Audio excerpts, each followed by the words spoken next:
শরীয়তপুরের জাজিরায় পদ্মা সেতু প্রকল্প রক্ষাবাদে আবারও আকস্মিক ভাঙন দেখা দিয়েছে।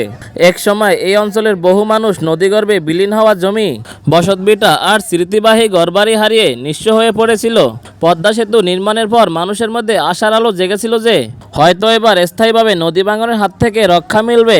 কিছুদিন এই ভাঙন সত্যি কমে এসেছিল। স্থানীয় পানি উন্নয়ন বোর্ড সূত্র জানায়, 2010-11 অর্থবছরে পদ্মা সেতু থেকে মাঝিরঘাট হয়ে পূর্ব নওডোবা আলমখারকান্দা জিরো পয়েন্ট পর্যন্ত 2 কিলোমিটার পদ্মা সেতুর প্রকল্প কনস্ট্রাকশন ইয়ার্ড বাঁধ নির্মাণ করে বাংলাদেশ সেতু কর্তৃপক্ষ। এতে ব্যয় হয় 110 কোটি টাকা। গত বছরের 3 নভেম্বর থেকে বাঁধ নওডোবা ইউনিয়ন মাঝিরঘাট পর্যন্ত ধস শুরু হয়। 16 নভেম্বর বিকাল পর্যন্ত বাঁধটির প্রায় 100 মিটার ধসে পড়ে নদীতে। এতে কংক্রিটের সিসি ব্লকগুলো তলিয়ে যায় পানিতে।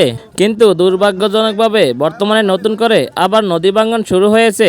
এই ভাঙনের প্রধান কারণ হিসেবে উঠে এসেছে পদ্মা নদী থেকে অবৈধভাবে বালু উত্তোলন, অসাধু ব্যক্তি ও চক্র গোপনে বা কখনো প্রকাশ্যেই নদী তীরবর্তী অঞ্চল থেকে যত্রতত্র বালু কেটে নিচ্ছে। এতে নদীর তলদেশ দুর্বল হয়ে পড়ছে, প্রবাহের স্বাভাবিক গতি পরিবর্তিত হচ্ছে এবং ফলস্বরূপ নদী তীর ভাঙতে শুরু করেছে। এখনো অব্যাহত পদ্মার ভাঙন। এই ভাঙনের ফলে সাধারণ মানুষের জীবনে নেমে এসেছে চরম দুর্ভোগ।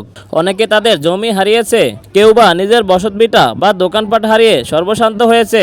অনেকেই দিন শেষে মাথা গোঁজার ঠাঁই হারিয়ে পথে বসেছেন। নদীগর্ভে চলে যাচ্ছে বহু বছরের সংগ্রামে গড়ে তোলা ঘরবাড়ি, বিদ্যালয়, দোকান, এমনকি ধর্মীয় প্রতিষ্ঠানও।